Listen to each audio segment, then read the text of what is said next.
Bom dia, irmãos. Tudo bem com vocês? Que a graça e a paz de Cristo sejam multiplicados na vida de todos vocês, amém? Hoje, amanhã, que é segunda-feira, e para todo sempre. É isso que a gente crê, essa é a promessa que a gente tem, e é nisso que nós confiamos, que a graça de Deus é suficiente para nós. A Bíblia conta uma história de que o apóstolo Paulo, como todos nós, temos as nossas dificuldades, os nossos percalços, as nossas crises, os nossos espinhos, quem não tem? E em uma das suas eventuais ou seriais reclamações a Deus, por causa daquele incômodo, Deus disse assim: Paulo, a minha graça é suficiente para você, porque Deus sabe de todas as coisas. E aquele espinho na carne de Paulo tornava Paulo um homem melhor, a serviço de Deus. Então ele sabe quando tirar, ele sabe quando colocar, ele sabe todas as coisas. E nós estamos vivendo isso nesse tempo.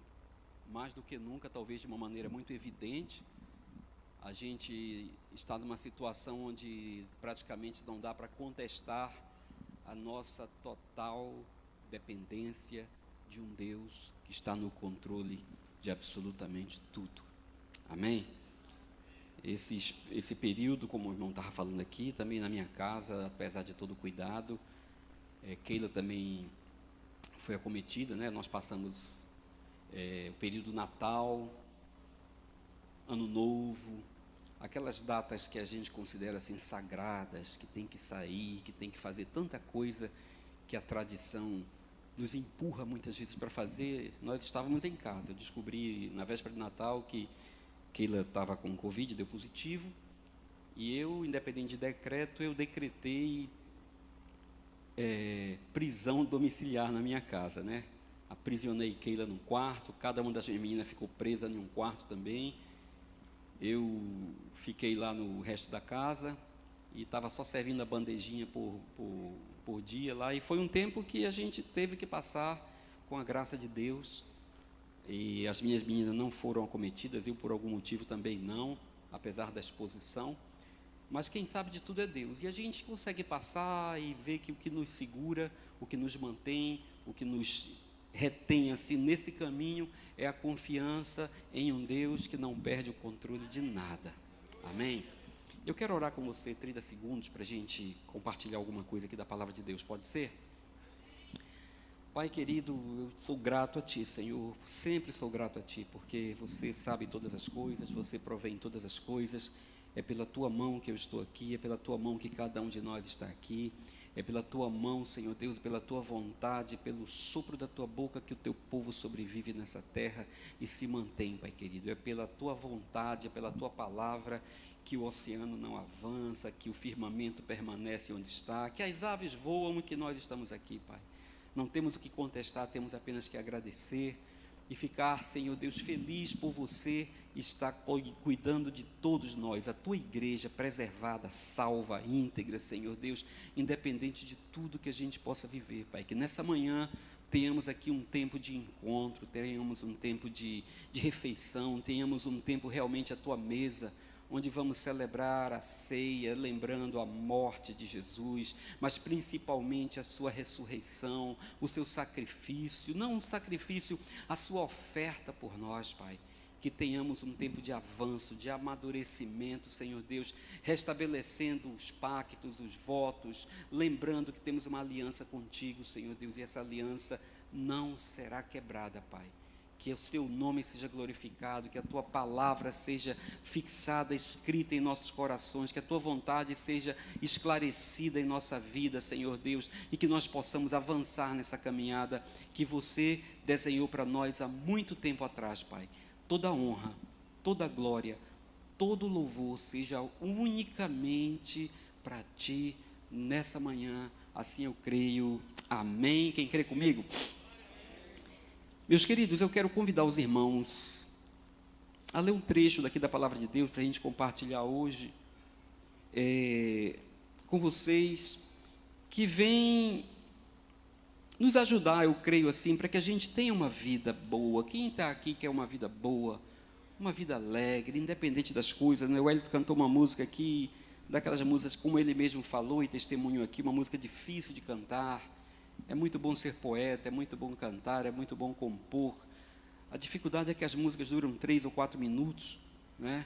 E depois disso a gente segue a vida e segue para o desafio do Evangelho, que não é cantar, que não é pregar, que não é fazer discurso, não é fazer sermão, não é o sermão do domingo que define a nossa pregação, é o dia a dia, é o que Jesus Cristo falou para os seus discípulos: vocês serão minhas testemunhas.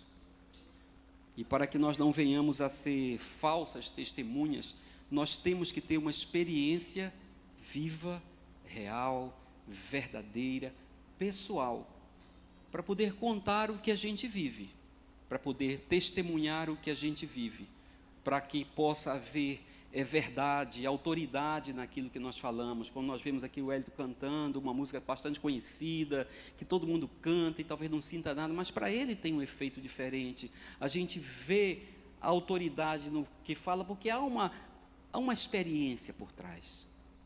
E eu creio que o que nós precisamos em relação a Deus ainda é ter uma experiência viva, real e pessoal com Deus. Amém? Porque se não for assim, a gente vai continuar seguindo religiosamente a nossa caminhada, e é muito provável que algum dia a gente se decepcione e possamos ser surpreendidos com uma expectativa frustrada. Eu quero convidar os irmãos a abrir a Bíblia de vocês, quem quiser, claro, na carta que Paulo escreveu aos Filipenses. Quem tiver o seu celular, o seu tablet, pode também acessar, não tem nenhum problema. Quem souber decorado também não precisa abrir, a gente segue aqui acompanhando.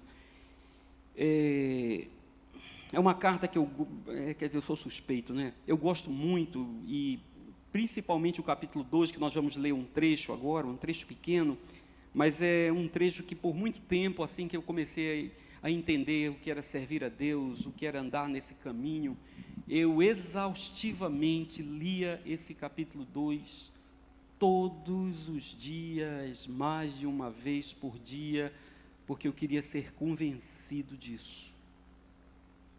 Eu não queria, de forma alguma, nunca tive tempo, eu sempre trabalhei muito, nunca tive tempo para brincar, para vir tirar férias, para vir curtir, para vir passar tempo. Chegou um tempo na minha vida, é claro que a gente tem que entender as coisas, em que eu decidi que eu queria viver o Evangelho, mesmo que fosse pouco, mas que eu queria viver de verdade cada pequeno pedaço que eu ia descobrindo. Para que quando eu falasse, para que quando as pessoas estivessem comigo, elas pudessem perceber a autoridade e experiência naquilo que nós estamos fazendo. E esse capítulo 2, o primeiro capítulo, eu sei decorado, eu li muito, mas eu vou pular um pouquinho essa primeira parte, que fala do exemplo que nós devemos seguir para fazer tudo na vida, especificamente servir, que é aquilo para o qual nós fomos chamados, e seguindo não o exemplo de um pastor, de um líder, nada contra, mas seguindo o exemplo de Cristo, porque a nossa vocação, o nosso chamado, o nosso chamamento, a nossa vida é unicamente para pregar Cristo. Autor, consumador da nossa fé, único mediador entre nós, os homens, e Deus, o Pai eterno. Então, isso nos dá um padrão a ser seguido, um padrão a ser acompanhado, um padrão a ser perseguido, sim, para que possamos a cada dia crescer um pouquinho mais, avançar um pouco mais, até que possamos chegar, como o apóstolo Paulo falou, à estatura do varão perfeito. Levi, você vai chegar? Não sei. Mas se eu voltar para casa antes de vocês, eu quero que vocês olhem ali, naquela sala, talvez, se puderem, e falem assim: esse cara aqui morreu tentando. Porque essa é a nossa busca. Esse é o nosso sonho de consumo. Poder com verdade, com autoridade, nos últimos dias, não se agarrar nas paredes, não tentar ir contra o inevitável, não tentar buscar o que não dá mais para buscar, mas com tranquilidade, com mansidão, com consciência, poder falar, como o apóstolo Paulo falou: eu combati o bom combate, acabei a carreira, guardei a fé. Como o nosso mestre, numa situação tão difícil na cruz, não se agarrou, não apelou, não pediu anjos, não pediu misericórdia. Ele sabia que o processo estava finalizado. E eu conheço ou não conheço homens que tenham dito assim: fiquem tranquilos, porque a minha missão aqui está consumada. Então nós temos que entender isso, irmãos, para que a nossa vida não tenha sofrimento, para que a nossa vida não seja uma vida triste, para que a nossa vida não seja uma vida de amargura. E é sobre isso que eu quero falar com vocês. Filipenses capítulo 2, eu quero convidar a ler com vocês a partir do versículo de número 12. Isso aqui é água, né?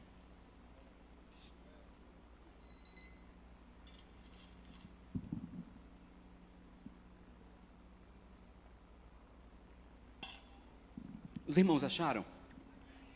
Tem uma referência aqui que eu quero chamar a atenção dos irmãos, que é bem interessante. Versículo 12 diz assim: Paulo: assim, meus irmãos, depois de ele ter dado o exemplo de Cristo. Eu recomendo aos irmãos que leiam em casa, a partir do primeiro versículo do capítulo 2. Ele diz assim: meus irmãos amados, como sempre vocês obedeceram. Amém? Ele estava falando com o povo obediente. Como sempre vocês obedeceram, não apenas na minha presença, porém muito mais agora na minha ausência. Ponham em ação a salvação de vocês. É sobre isso que eu quero compartilhar com vocês. Vocês já pensaram em pôr em ação a salvação de vocês? O que é ser salvo? Para que ser salvo? O que significa bater no peito e dizer: eu sou salvo? Será que é algo assim, tipo um título de nobreza, de propriedade, que você adquire e pendura na parede e diz: eu sou um conde? Esses dias a minha filha chegou comigo e falou, né, e disse: painho, você sabia que a gente pode comprar um título de nobreza na Escócia? Eu digo: oh, e é bem baratinho, poucos euros.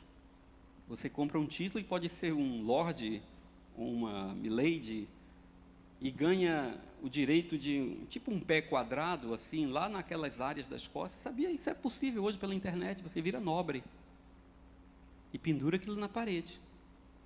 Será que salvação é alguma coisa assim, irmão? Será que foi para isso que Deus preparou tudo isso?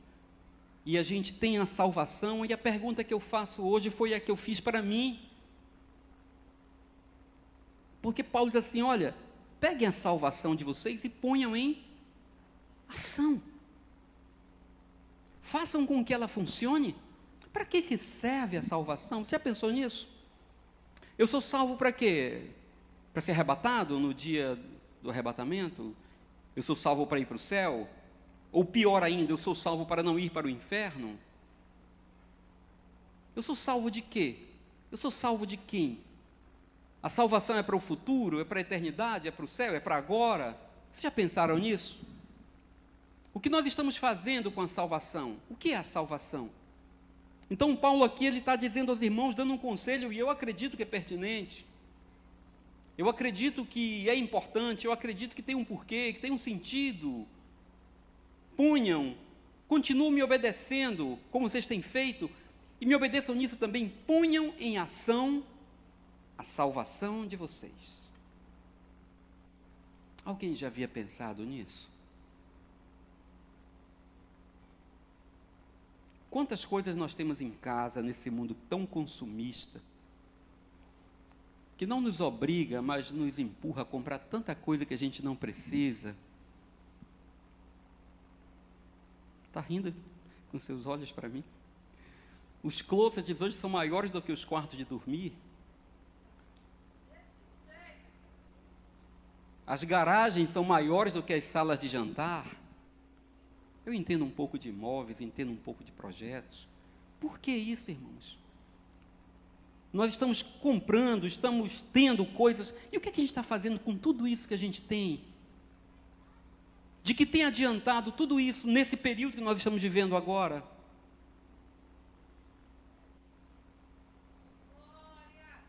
E no nosso caso, o que nós temos feito com a salvação que nós recebemos de Deus através de Jesus Cristo, pela graça, mediante a fé?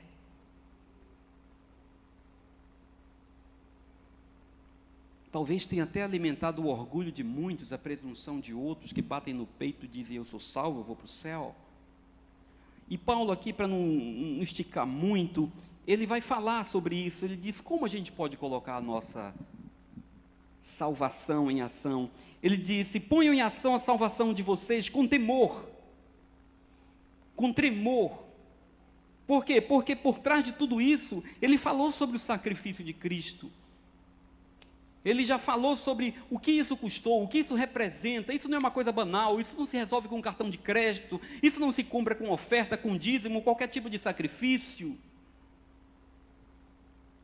Então, quando pensar em salvação, quando pensar no plano de Deus para a sua vida, quando pensar no Evangelho, não pense com banalidade, com futilidade, com humanidade. Pense com temor, pense com tremor, pense sabendo que é um plano eterno, de um Deus eterno, soberano, que quis nos criar para nos colocar dentro desse contexto da sua convivência, do seu povo, da sua gente, da sua família, para nos fazer seus. Como foi cantado, não para que fôssemos escravos, servos, não, para nos ter como filhos, para nos ter como amigos, para revelar os seus segredos mais íntimos ao nosso coração, para colocar um pouco do que Ele era em nós, para ser representado por nós nessa terra. É muita coisa.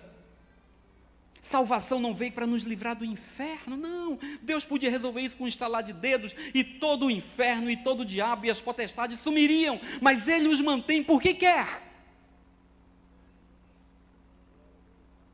Paulo diz: ponham em ação a salvação de vocês com temor, com tremor. Por quê? Versículo 13. Porque é Deus. Eu não sei se você se sente incomodado ou aliviado com isso. Porque é Deus quem efetua, quem opera, quem faz acontecer. Em vocês, em mim, tanto o querer quanto o realizar, o fazer, o operar, o acontecer.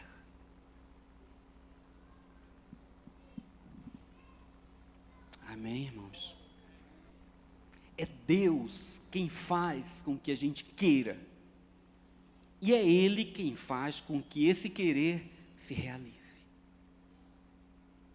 Colocar a nossa salvação em operação, acima de tudo, é entender a soberania de Deus sobre todas as coisas.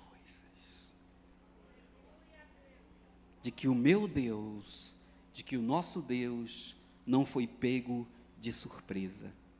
De que o que tem acontecido na terra há muito tempo, pandemia não é coisa de agora, desgraça não é coisa de agora, crise não é coisa nova. Deus nunca foi pego de surpresa. Ele sempre esteve no controle de absolutamente tudo, irmãos. Colocar a salvação em ação é, acima de tudo, entender que nós precisamos ser salvos, principalmente, ou primeiramente, antes do inferno, antes do diabo, antes das tentações, antes do pecado, ser salvos de nós mesmos.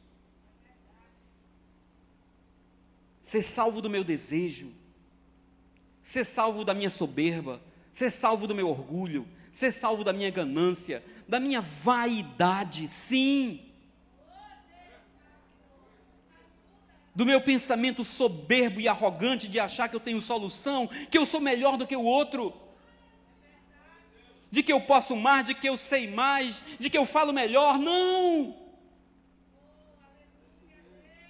Não é o nosso querer, é o dele. Não é a nossa vontade, é a dele. Temos que entender, colocar a nossa salvação em prática, para que nós não possamos nos enterrar nela. Ser mais arrogantes, presunçosos, gananciosos, do que aqueles a quem criticamos.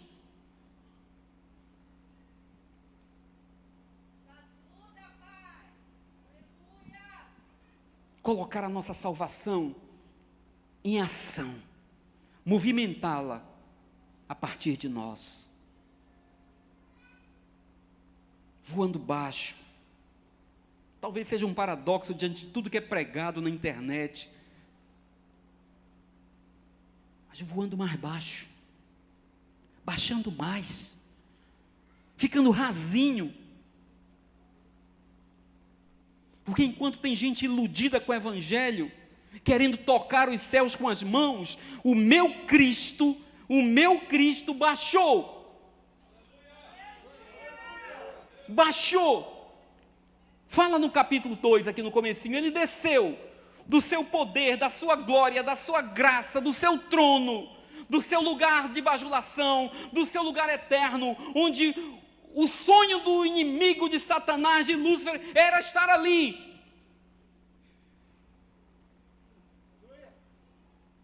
E ele não subiu mais, ele baixou.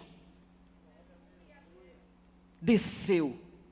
Sendo Deus, foi tão humilhado que ele se tornou como nós, que achamos que somos tanta coisa.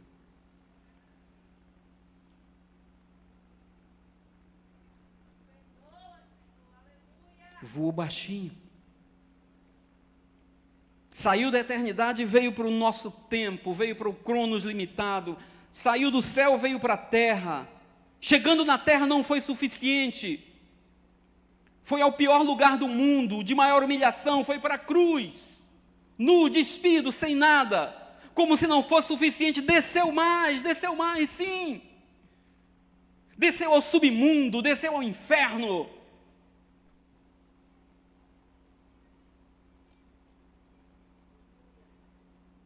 Ponha em obra, ponha para funcionar a nossa salvação. Descendo, voando baixo, se humilhando à soberana vontade de Deus. Porque o que Paulo revelou aqui para os irmãos de Filipe foi o que meu Cristo sabia. Como homem, o seu querer era um. Poxa vida, Pai, se depender de mim, do meu querer, da minha vontade, da minha agenda, eu sabia, mas não sabia como era isso aqui, essa coisa vai ser difícil. Se depender de mim, passa isso. Qual era a vontade dele? Qual era o querer dele? Era ir para a cruz? Mas como eu, Pai, sou o teu filho, sou o primeiro, eu tenho que dar exemplo. Eu sou salvo. Eu tenho que colocar a minha salvação em ação, em operação. E eu sei que o querer é teu e o realizar é teu. Então ele disse que não se faça a minha, mas a tua vontade. E nos ensinou a como orar diante de qualquer situação. Pai, que a tua vontade seja feita aqui na terra, do mesmo jeito como acontece aí no céu. É Ele quem opera em nós, tanto querer como realizar. Nós temos que começar a nos submeter à vontade de Deus e a não tentar fazer com que Deus mude os seus planos, porque não vão mudar. Nós seremos homens, mulheres, um povo, uma igreja, uma nação, uma humanidade feliz se entendermos isso. O salmista falou sobre isso no Salmo 37, quando ele disse assim: olha, te agrada do Senhor, te deleita nele. Se o seu regozijo, se a sua graça for nele, os desejos do teu coração serão realizados. Por quê? Porque Deus está a meu serviço, porque Deus está pronto para fazer tudo o que vem no meu coração, porque Deus está aqui como um gênio da lâmpada, um mágico, um financiador de sonhos malucos. Não, porque ele tinha um entendimento, de alguma forma o Espírito Santo inspirando, como inspirou Paulo, dizendo: quando o desejo do teu coração for o desejo de Deus, esse desejo não será frustrado, e você será realizado, satisfeito apenas, vamos dizer assim, com o desejo que Deus colocou no teu coração. Amém, irmãos? Colocar a nossa salvação em operação, sair da inércia, se movimentar, para que a nossa vida não seja uma vida repetitiva, não seja uma vida de repetição, de vãs repetições, que a gente não cante a mesma música só porque tem que cantar a mesma música, que a gente não viva num ritornelo permanente, tom, mas que a gente possa avançar com dificuldades, com desafios, com lutas, com dores, mas entendendo que a soberana vontade de Deus está sendo realizada em nossa vida. Lições simples. Versículo 14: como a minha salvação vai ser operosa? Como ela vai funcionar? Como eu vou saber que a minha salvação está funcionando? Versículo 14: façam tudo. Estão acompanhando comigo? Façam tudo sem queixas. Façam tudo sem, dependendo da sua versão, sem murmuração. Façam tudo sem discussões. Façam tudo sem exigências. Façam tudo sem reclamação. O povo de Deus, a igreja de Jesus Cristo, não é um povo que vive se queixando da vida. Porque não faz sentido você se queixar de uma vida que você acredita que foi definida, determinada por Deus, e que tudo que tem acontecendo na sua vida está no controle dEle. Não faz sentido.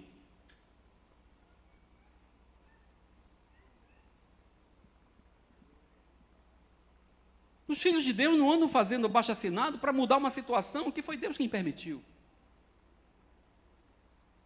Independente das misérias, das mazelas do mundo, que sempre serão ruins, eu confio na palavra que Jesus disse a Pedro e aos seus discípulos, dizendo: a minha igreja está salva. As portas do inferno não prevalecerão contra elas. Os nossos métodos, os nossos pensamentos, como eu estava conversando com o Antônio Moura ali fora, a nossa forma de achar como as coisas devem funcionar, podem mostrar que a coisa está errada. Mas, irmãos, a igreja não depende de nada do que acontece no mundo. A igreja não depende nem das forças do submundo. A igreja do Senhor pode seguir firme. Ela pode seguir sem queixas, sem discussão. Versículo 15. Para quê? Para que nós venhamos a nos tornarmos puros, irrepreensíveis, filhos de Deus, inculpáveis no meio de uma geração corrompida e depravada. Queremos ser diferentes? Fomos chamados para ser diferentes ou não, irmãos? E como nós seremos diferentes? Como nós vamos chamar a atenção do mundo? Engrossando as listas de reclamações e de queixas? Irmão, a minha vida não depende de presidente da República. A minha vida não depende da legislação do Brasil. Nós ainda vivemos com liberdade, com situações muito privilegiadas em relação a outros irmãos. Ele diz que nós devemos ser diferentes, devemos ser vistos. Ontem nós tivemos uma conversa dessa lá na minha casa. Nós devemos ser vistos como a luz no mundo. Não precisa ser grande, não precisa ser um holofote, basta um palito de fósforo no meio da escuridão, vai ser diferente, vai notar, alguém vai andar em sua direção porque está perdido no mundo. É assim que nós vamos fazer com que a nossa salvação seja operosa, que a nossa salvação funcione, que a nossa salvação saia dessa estagnação, dessa paradeira que tem levado tanta gente a se perguntar: e Deus, o que eu vou fazer agora por causa da pandemia? Seja crente, não reclame, não questione, siga em frente, se submeta à vontade de Deus.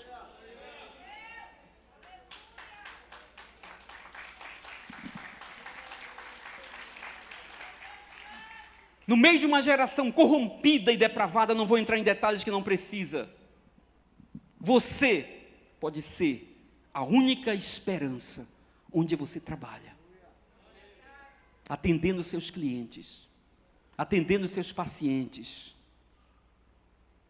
recolhendo lixo na rua, tratando bem o frentista, reconhecendo o trabalho dos oprimidos, olhando os menos necessitados, dando voz aos mudos, um aperto de mão, um copo d'água. Nós somos e devemos ser a referência para que nós saibamos que a nossa salvação não está estagnada em uma prateleira, ela está sendo operante. Filhos de Deus, inculpáveis no meio de uma geração corrompida, na qual vocês brilham como estrelas no universo. Amém, irmãos? Todos nós, independente de quem está sentado no primeiro, no segundo ou no terceiro banco, todos nós fomos chamados para isso. Não precisa unção especial, não precisa imposição de mãos, não precisa nada. Todos nós, filhos de Deus, fomos chamados para viver dessa forma, como estrelas no universo, retendo firmemente o quê? A palavra da vida. Se agarra com a palavra de Deus, irmãos. Não acredita em mim, me questiona. Olha isso que eu estou falando é verdade. Não viva de movimentos, se agarra, retém a palavra da vida. Assim, no dia de Cristo, olha o que Paulo está dizendo, e nós vamos entrar agora na celebração da ceia. Os irmãos podem se preparar, que eu creio que aqui a gente pode entrar nisso.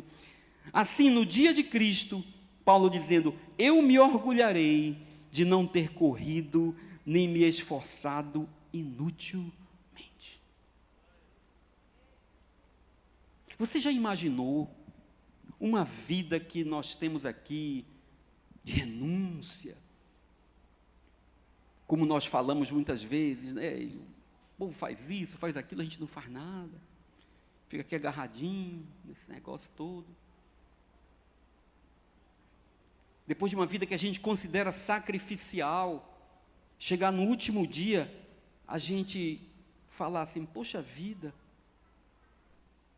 eu não ganhei nada porque a minha salvação estava na prateleira, porque eu me igualei com os outros, porque eu não fui diferente. E a minha ida aos cultos no domingo, na quarta, na quinta, na sexta, de madrugada, o que eu fazia?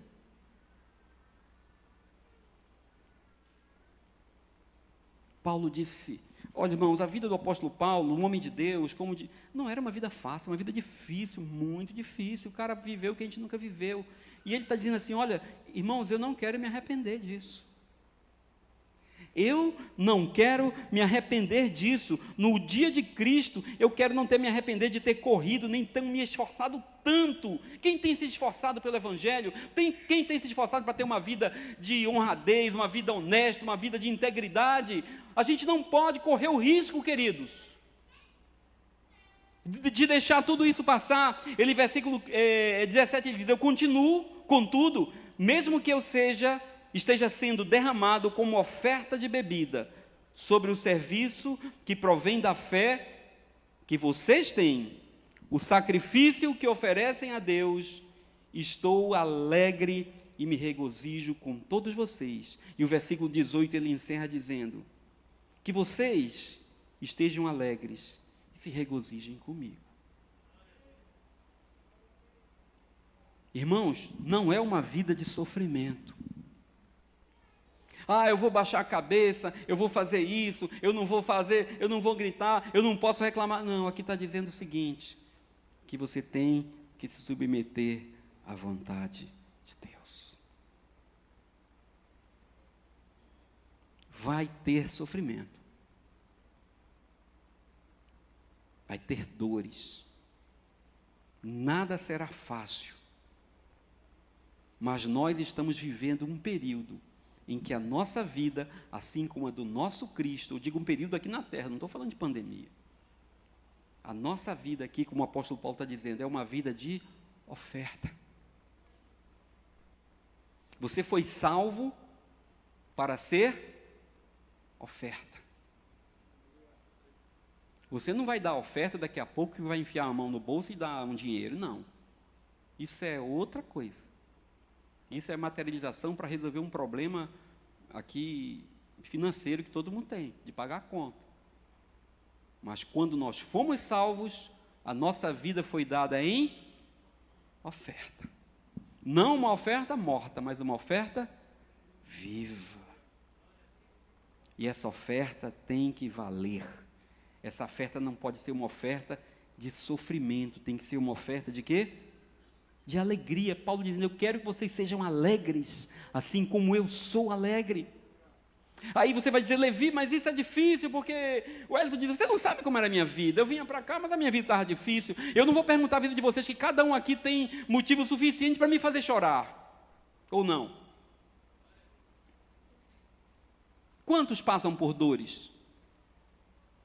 Mas existe uma diferença em você ter a consciência de Cristo, a consciência do plano de Deus, a consciência do propósito de Deus. Isso faz com que mesmo com as dores você consiga ser o quê?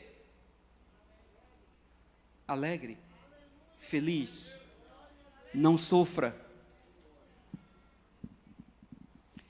Esses dias, no começo do ano, eu descobri que estava com um cálculo renal. E eu não sei que alguém já deve ter passado por isso, mas eu não sabia, nunca tive. E a partir do primeiro dia que eu fui diagnosticado e tudo, é terrível, né? É terrível. E teve uma dessas crises que eu fui ao hospital, e eu cheguei no hospital, não sei se é frouxura minha, né? Mas quem é que sabe? Eu não sou lá essas coisas todas. Deus é bom, né? Seguindo. Nesse dia eu cheguei no hospital, numa crise, estava me tremendo numa cadeira de rodas. Eu, quando fui lá para ser medicado, só para vocês entenderem o que é a nossa vida e como pode ser a nossa vida. Eu já sabia do diagnóstico, eu já sabia o que era, sabia o que estava acontecendo. A dor era quase que insuportável. E quando eu cheguei naquele ambulatório ali, tinha uma senhora lá na frente, bonitona, bem apresentada, bem vestida, falando num celular, recebendo alguma medicação, e ela chorava muito. E eu olhei para ela, eu disse, meu Deus, eu tenho certeza que ela não está sentindo a dor que eu estou sentindo agora. Mas com certeza, essa mulher está sofrendo.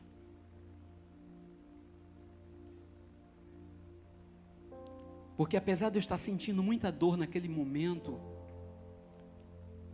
eu sabia que daqui a pouco eu iria tomar um medicamento, um analgésico, ia passar, não era uma coisa de morte.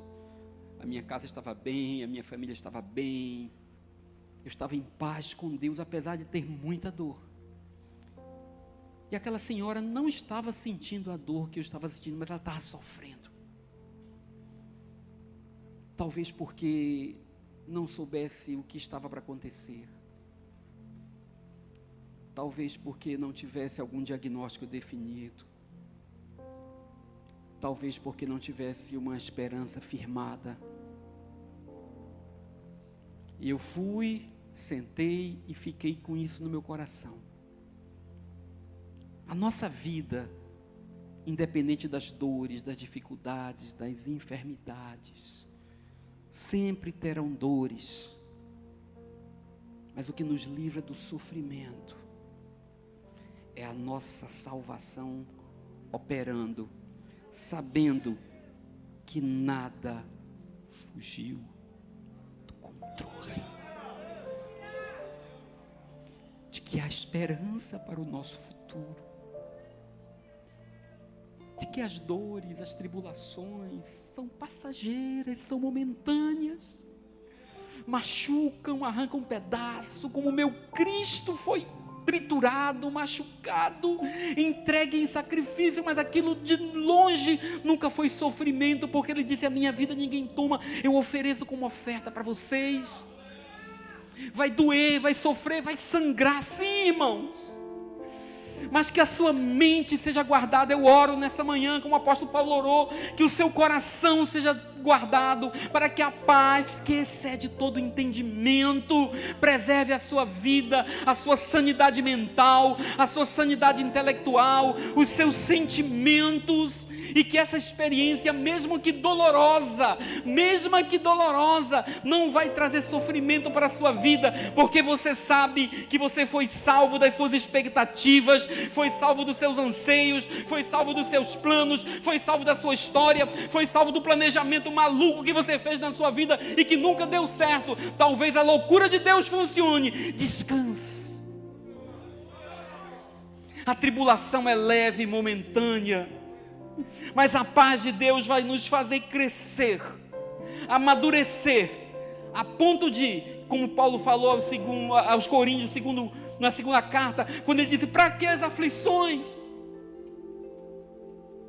Qual a finalidade de termos tantas dores? Quando ele disse: para que tantas aflições? E lá ele diz: para que nós possamos conhecer o Deus da consolação, que vai nos consolar, para que nós possamos consolar a outros. Ele disse isso logo no começo da segunda carta, capítulo 1, você vai encontrar isso. Então tudo que nós temos passado, irmãos, tem um propósito diante de Deus. Deus não está distraído, Deus não está perdido, Deus não está aí como se fosse uma barata tonta. Ele tem o desejo dele estabelecido para a nossa vida, e esse desejo dele vai se cumprir, independente da nossa vontade ou não. Que tudo isso seja uma oferta, para que nós possamos chegar no último dia e falar: Senhor, eu não me arrependo de nada. Paulo disse que entregou a vida como uma oferta, e que não se arrependia disso. Nós entregamos a nossa vida como uma oferta, e não nos arrependemos disso.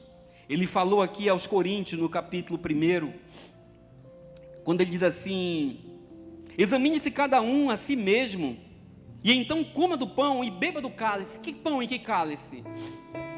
Aquele que o meu Cristo disse que seria entregue, aquele que o meu Cristo disse: eu sou o pão, eu sou o cálice, é a minha carne e o meu sangue. Não venha me dizer que não doeu, mas que eu vou entregar como um sacrifício vivo. O Paulo disse: a minha vida também eu entrego como um sacrifício. E que nós possamos sair daqui nessa manhã dizendo: a minha vida, eu fui salvo, para que a minha vida também seja entregue como uma oferta viva diante de Deus. E ele diz: examine-se, pois, o homem a si mesmo, e então coma do pão, beba do cálice, pois quem come e bebe sem discernir o corpo do Senhor, come e bebe para a sua própria condenação. Se nós não entendermos que a nossa vida é uma oferta, ela será uma vida de sacrifício. Tudo vai ser difícil para você, tudo vai ser sacrificial, mas uma oferta é dada com prazer. Quem já arrancou assim, olhou no final do mês? Eu tenho pais aqui maravilhosos, e olhou para aquele dinheiro assim, aquele valor, e disse: poxa, isso aqui daria certo um negócio para mim, mas eu vou comprar um negócio para o meu filho. Quem já fez isso? Bem, meu sogro, quantas vezes? Muitas vezes. E você fica sem receber aquele negócio, e olha e sente prazer. Sabe o que é isso? Isso não é sacrifício, isso é oferta. E nosso Cristo, Ele fez isso como oferta. Ele diz assim: então, Sabe por que há entre vocês muitos fracos e doentes, e vários que já dormem? É porque a salvação está parada. É porque não entenderam o propósito de estar aqui. É porque não entenderam o propósito de estar nessa mesa, como vocês, irmãos aqui de Corinto. Eu não louvo a vida de vocês por causa disso, porque vocês estão aqui na mesa, no culto. Mas tem gente perto de vocês que está com sede quando vocês beberam muito. Tem gente que está com fome enquanto vocês estão abarrotados de comida. Porque vocês não entenderam que vocês foram salvos, não para vocês mesmos, mas vocês foram salvos para alcançar os outros. Estão dormindo na mesa, estão dormindo no culto, estão indo para o inferno, comendo na mesa dos santos. E Paulo disse com palavras claras: essa mesa de vocês não é uma mesa para anjos, é uma mesa para demônios. Não se trata de religião, não se trata de cultura, não se trata de ir ao culto, se trata de ter uma consciência transformada e pegar tudo, absolutamente tudo aquilo que Deus colocou na sua mão. Você faz ideia? E não ficar com nada. Não ficar com nada. É melhor entregar tudo para Deus do que ficar com um percentual na sua mão, dizendo que é seu. Vamos ter oportunidade daqui a pouco de entregar dinheiro, oferta. Não pensa que 10% livra 90% para você. Tudo é dele. Ou você entrega 100 como oferta, ou os 10 vai ser sacrifício.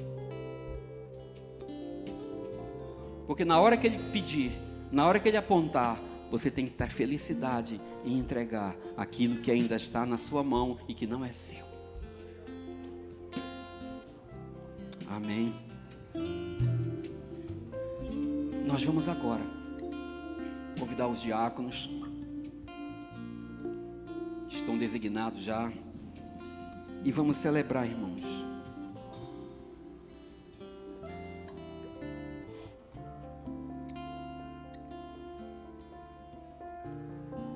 Amém. Deus é bom, hein?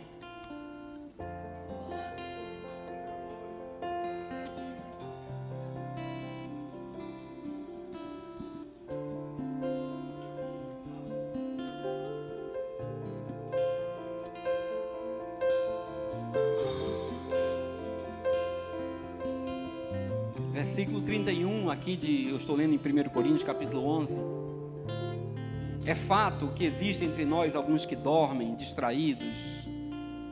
Mas, irmãos, o Evangelho, a vida cristã, não é uma imposição de mãos que você recebe um dia, que levanta a mão e o pastor ora por você. É uma vida diária. Amém? Ele diz no versículo 31: mas se nós quem? Nós aqui, eu posso estar dormindo.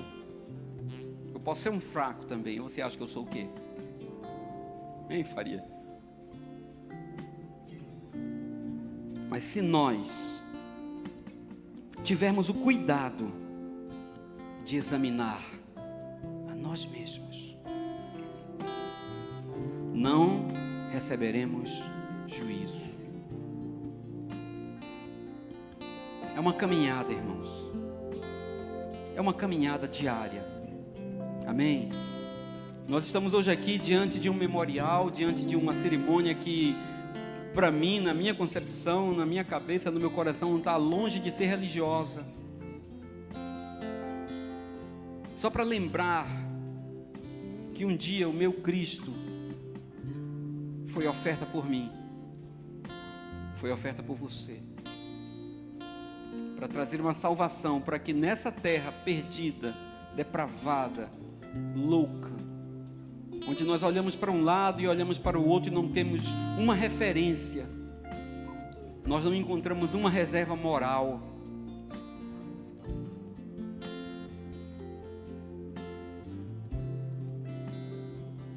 para que nós assumamos essa responsabilidade de ser a reserva moral no nosso trabalho, de ser a reserva moral na nossa casa, de ser a reserva moral na rua, de sermos, como nós lemos lá em Filipenses agora, essas estrelas que estão brilhando nesse universo. Que as pessoas estão morrendo, irmãos, porque não estão encontrando o caminho. Essa pandemia nós temos visto aí, nas grandes cidades, no meio das metrópoles, a realidade do mundo, que em pequenas proporções de conhecimento já eram reais, as pessoas asfixiadas, as pessoas sem oxigênio, pessoas fortes, saudáveis, atletas, sem conseguir respirar, porque não importa o que você tenha construído nessa terra, a vida só vem através do sopro de Deus.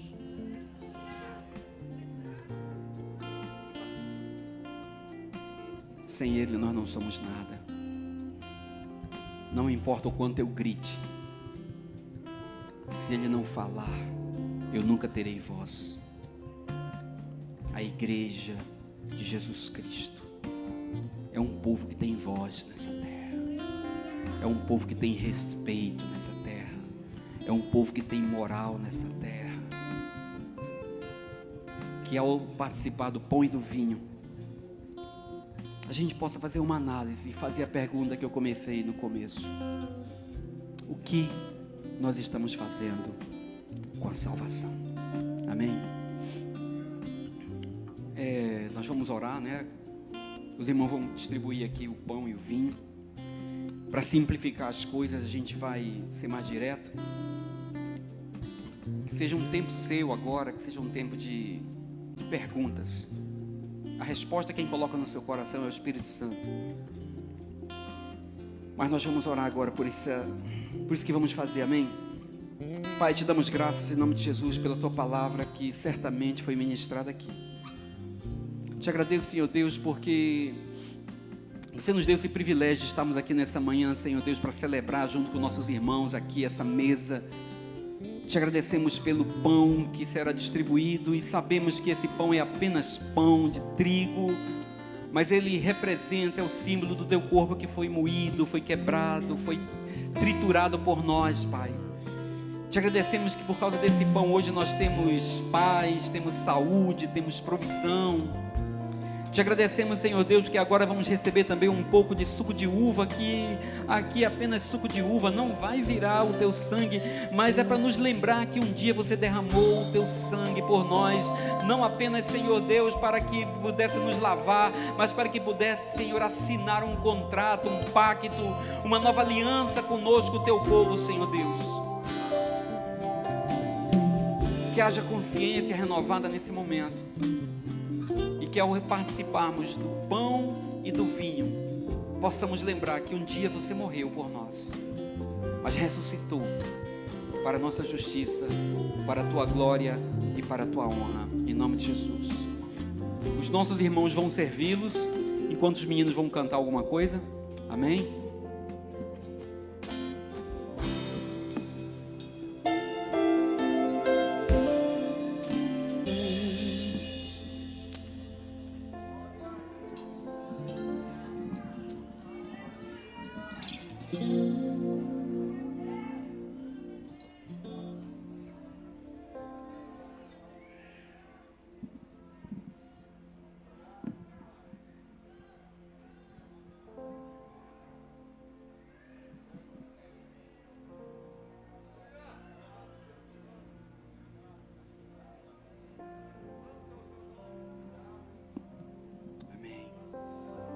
É um tempo de perguntas e um tempo de respostas. Amém.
apóstolo Paulo falou, como nós lemos há pouco, que ele entregou a vida dele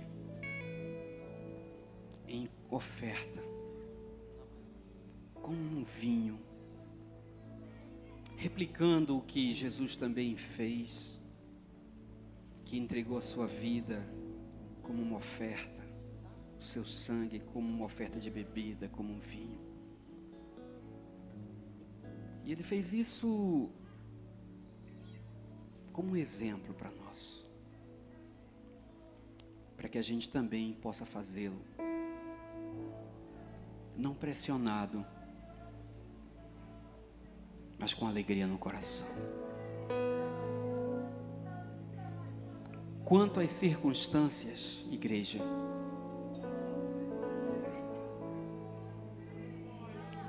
elas nunca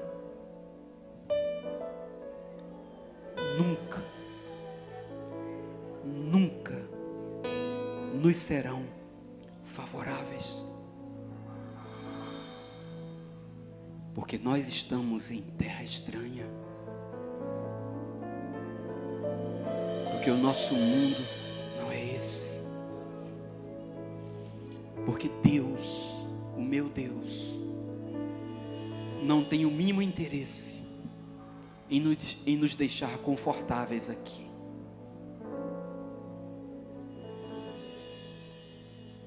Quando o meu Cristo entregou a sua vida em oferta por nós, não foram circunstâncias favoráveis.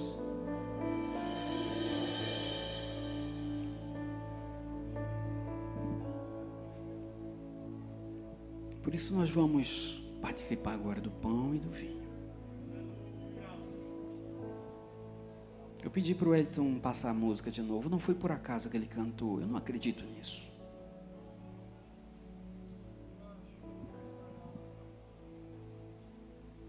Porque nos cultos que o Espírito Santo dirige, é Ele quem escolhe o repertório. É Ele quem escolhe as palavras. E é Ele quem traz as pessoas para ouvir. E é Ele quem nos convence do pecado, da justiça e do juízo. Amém? Você quer ser oferta nessa manhã?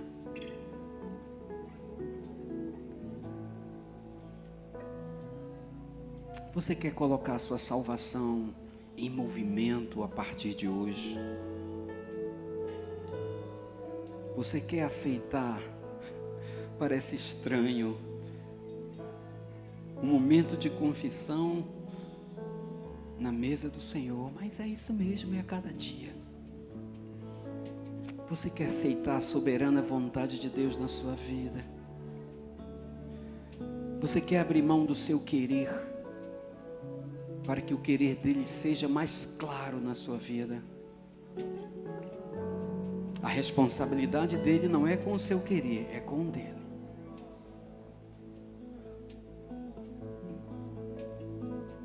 Amém.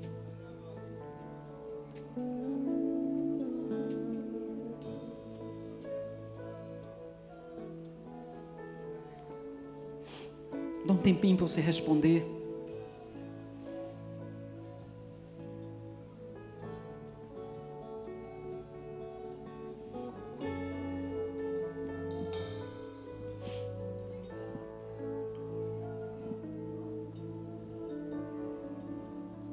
Perto quero estar,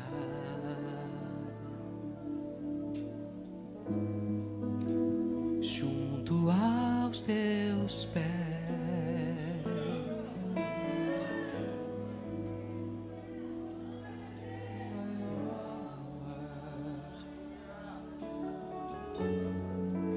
que me render e te adorar.